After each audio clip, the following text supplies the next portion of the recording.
제29장. 욥이 다시 비유를 써서 말을 하였다.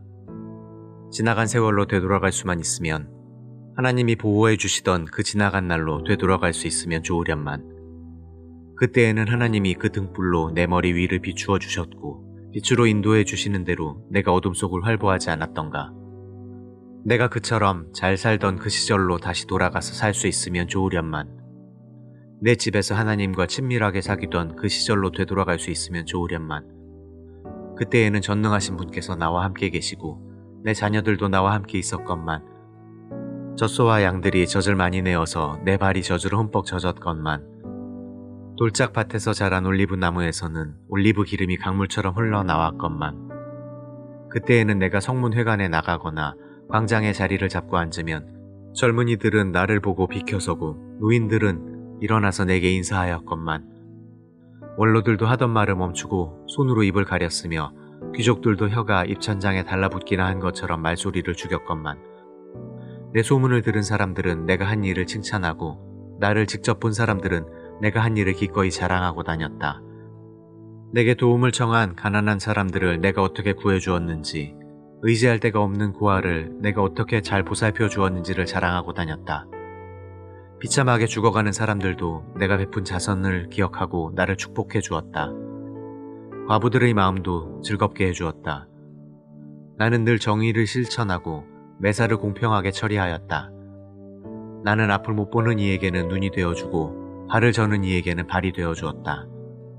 궁핍한 사람들에게는 아버지가 되어주고 알지도 못하는 사람들의 하소연도 살펴보고서 처리해 주었다. 악을 행하는 자들의 턱뼈를 으스러뜨리고 그들에게 희생당하는 사람들을 빼내어 주었다. 그래서 나는 죽을 때까지 이렇게 건장하게 살 것이다. 소털처럼 많은 나날, 불사조처럼 오래 살 것이다. 나는 뿌리가 물가로 뻗은 나무와 같고 이슬을 머금은 나무와 같다. 사람마다 늘 나를 칭찬하고 내 정력은 쇠하지 않을 것이다 하고 생각하였건만 사람들은 기대를 가지고 내 말을 듣고 내 의견을 들으려고 잠잠히 기다렸다. 내가 말을 마치면 다시 뒷말이 없고 내 말은 그들 위에 이슬처럼 젖어들었다. 사람들은 내 말을 기다리기를 단비를 기다리듯 하고 농부가 봄비를 기뻐하듯이 내 말을 받아들였다. 내가 미소를 지으면 그들은 새로운 확신을 얻고 내가 웃는 얼굴을 하면 그들은 새로운 용기를 얻었다.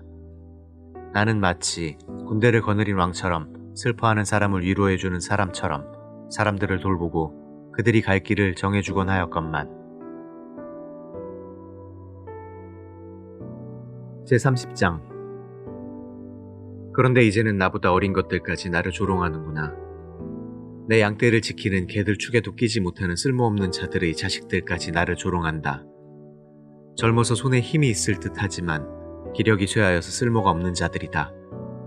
그들은 가난과 굶주림에 허덕여서 몰골이 흉하며 메마른 땅과 황무지에서 풀뿌리나 씹으며 덤불 속에서 자란 쓴 나무를 캐어 먹으며 뱃살이 뿌리로 끼니를 삼는 자들이다. 그들은 사람 축에 끼지 못하여 동네에서 쫓겨나고 사람들이 마치 도둑을 쫓듯이 그들에게 도둑이야 하고 소리를 질러 쫓아버리곤 하였다. 그들은 급류에 패여 벼랑진 골짜기에서 지내고 땅굴이나 동굴에서 살고 짐승처럼 덤불 속에서 움츠리고 있거나 가시나무 밑에 몰려서 웅크리고 있으니 그들은 어리석은 자의 자식들로서 이름도 없는 자의 자식들로서 회초리를 맞고 제구장에서 쫓겨난 자들이다. 그런데 그런 자들이 이제는 돌아와서 나를 비웃는다. 내가 그들의 말거리가 되어버렸다. 그들은 나를 꺼려 멀리하며 마주치기라도 하면 서슴지 않고 침을 뱉는다. 하나님이 내 활시위를 풀어버리시고 나를 이렇게 무기력하게 하시니 그들이 고삐 풀린 말처럼 내 앞에서 날뛴다. 이 천한 무리들이 내 오른쪽에서 나와 겨루려고 들고 일어나며 나를 잡으려고 내가 걷는 길에 덫을 놓고 나를 파멸시키려고 포위망을 좁히고 있다. 그들은 내가 도망가는 길마저 막아버렸다. 그들이 나를 파멸시키려고 하는데도 그들을 막을 사람이 아무도 없다. 그들이 성벽을 뚫고 그 뚫린 틈으로 물밀듯 들어와서 성난 파도처럼 내게 달려드니 나는 두려워서 벌벌 떨고 내 위험은 간 곳 없이 사라지고 구원의 희망은 뜬구름이 사라지듯 없어졌다. 나는 이제 기력이 쇠하여서 죽을 지경에 이르렀다. 지금까지 나는 괴로운 나날들에 사로잡혀서 편하게 쉬지 못하였다. 밤에는 뼈가 쑤시고 뼈를 깎는 아픔이 그치지 않는다. 하나님이 그 거센 힘으로 내 옷을 거세게 잡아당기셔서 나를 옷깃처럼 휘어 감으신다. 하나님이 나를 진흙 속에 던지시니 내가 진흙이나 쓰레기보다 나을 것이 없다. 주님, 내가 주님께 부르짖어도 주님께서는 내게 응답하지 않으십니다. 내가 주님께 기도해도 주님께서는 들은 채도 않으십니다. 주님께서는 내게 너무 잔인하십니다. 힘이 세신 주님께서 힘이 없는 나를 핍박하십니다.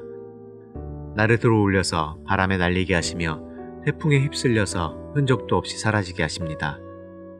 나는 잘 알고 있습니다. 주님께서는 나를 죽음으로 몰아넣고 계십니다.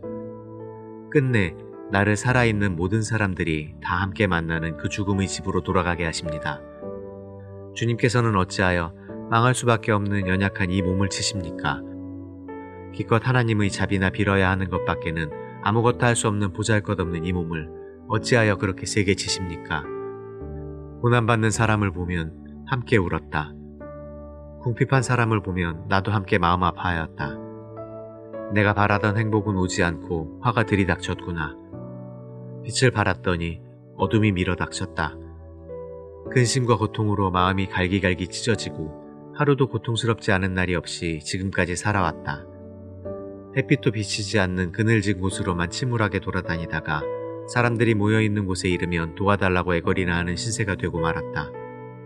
나는 이제 이리의 형제가 되고 타조의 친구가 되어버렸는가. 내가 내 목소리를 들어보아도 내 목소리는 구슬프고 외롭다. 살갗은 검게 타서 벗겨지고 뼈는 열을 받아서 다 타버렸다. 수금소리는 통곡으로 바뀌고 피리소리는 애곡으로 바뀌었다. 제31장. 젊은 여인을 음탕한 눈으로 바라보지 않겠다고 나 스스로 엄격하게 다짐하였다. 여자나 유혹하고 다니면 위에 계신 하나님이 내게 주실 몫이 무엇이겠으며 높은 곳에 계신 전능하신 분께서 내게 주실 유산은 무엇이겠는가. 불의한 자에게는 불행이 미치고 악한 일을 하는 자에게는 재앙이 닥치는 법이 아닌가. 하나님은 내가 하는 일을 낱낱이 알고 계신다. 내 모든 발걸음을 하나하나 세고 계신다. 나는 맹세할 수 있다. 여태까지 나는 악한 일을 하지 않았다. 다른 사람을 속이려고도 하지 않았다. 하나님이 내 정직함을 공평한 저울로 달아보신다면 내게 흠이 없음을 아실 것이다. 내가 그릇된 길로 갔거나 나 스스로 악에 이끌려 따라갔거나 내 손에 죄를 지은 흔적이라도 있다면 내가 심은 것을 다른 사람이 거두어 먹어도 내가 지은 농사가 망하더라도 나는 할 말이 없을 것이다. 남의 아내를 탐내서 그 집 문 근처에 숨어 있으면서 그 여인을 범할 기회를 노렸다면 내 아내가 다른 남자의 노예가 되거나 다른 남자의 품에 안긴다 해도 나는 할 말이 없을 것이다. 남의 아내를 범하는 것은 사형 선고를 받아야 마땅한 범죄다. 그것은 사람을 파면시키는 불, 사람이 애써서 모은 재산을 다 태우는 불이다. 내 남종이나 여종이 내게 탄원을 하여 올 때마다 나는 그들이 하는 말에 귀를 기울이고 공평하게 처리하였다. 그렇게 하지 않았더라면 내가 무슨 낯으로 하나님을 뵈며 하나님이 나를 심판하러 오실 때에 내가 무슨 말로 변명하겠는가. 나를 창조하신 바로 그 하나님이 내 종들도 창조하셨다. 가난한 사람들이 도와달라고 할 때 나는 거절한 일이 없다. 앞길이 막막한 과부를 못 본 채 한 일도 없다. 나는 배부르게 먹으면서 고아를 굶긴 일도 없다.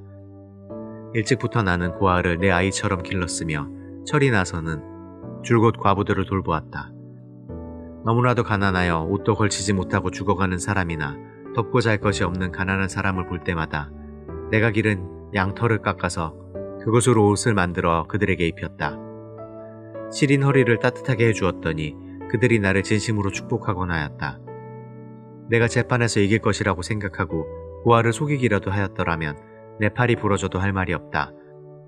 내 팔이 어깨 죽지에서 빠져나와도 할 말이 없다.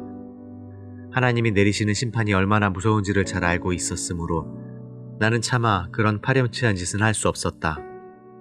나는 황금을 믿지도 않고 정금을 의지하지도 않았다. 내가 재산이 많다고 하여 자랑하지도 않고 벌어들인 것이 많다고 하여 기뻐하지도 않았다. 해가 찬란한 빛을 낸다고 하여 해를 섬기지도 않고 달이 밝고 아름답다고 하여 달을 섬기지도 않았다. 해와 달을 보고 그 장엄함과 아름다움에 반하여 그것에다가 절을 하는 사람들이 있다. 해와 달을 경배하는 표시로 제 손에 입을 맞추기도 한다. 그러나 나는 그렇게 하지 않았다.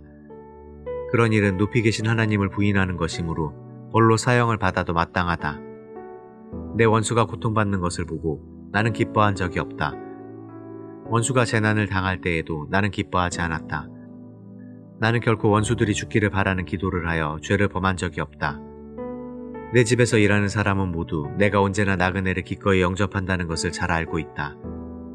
나는 나그네가 길거리에서 잠자도록 내버려 둔 적이 없으며 길손에게 내 집 문을 기꺼이 열어주지 않은 적도 없다. 다른 사람들은 자기 죄를 감추려고 하지만 그러나 나는 내 허물을 아주 감추지 않았다. 사람들이 무슨 말로 나를 헐뜯든지 나는 그것을 전혀 두려워하지 않았다.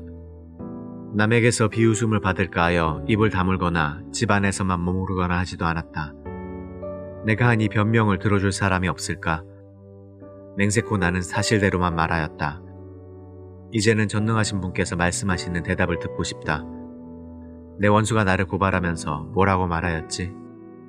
내가 저지른 죄과를 기록한 소송장이라도 있어서 내가 읽어볼 수만 있다면 나는 그것을 자랑스럽게 어깨에 메고 다니고 그것을 왕관처럼 머리에 얹고 다니겠다. 나는 내가 한 모든 일을 그분께 낱낱이 말씀드리고 나서 그분 앞에 떳떳이 서겠다. 내가 가꾼 땅이 훔친 것이라면, 땅 주인에게서 부당하게 빼앗은 것이라면, 땅에서 나는 소산을 공짜로 먹으면서 곡식을 기른 농부를 굶겨 죽였다면, 내 밭에서 밀 대신 찔레가 나거나 보리 대신 잡초가 돋아나더라도 나는 기꺼이 받겠다. 이것으로 욥의 말이 모두 끝났다.